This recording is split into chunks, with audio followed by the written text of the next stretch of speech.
ये देखो। हाँ प्यारे दोस्तों नमस्कार।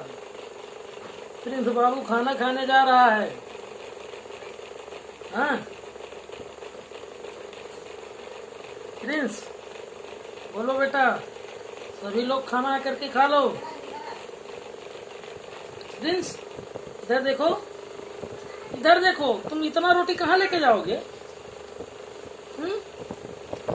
आओ बोलो सबको खाना खा ले, जो भी दो लोग देख रहे हो।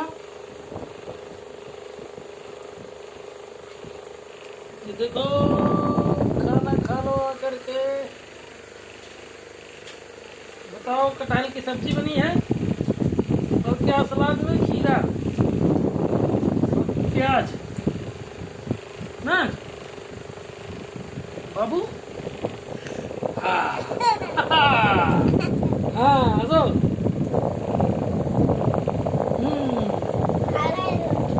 लो अच्छा खा लो, तुम भी खा लो। लो लो लो, बदमाशी करते हो। लो ये बहुत बदमाश बच्चा है। हाँ हाँ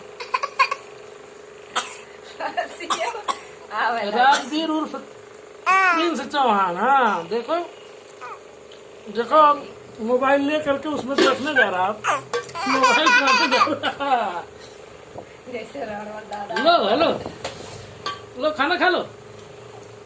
लो बेटा प्रिंस, अरे खा लो थोड़ा पहले ना।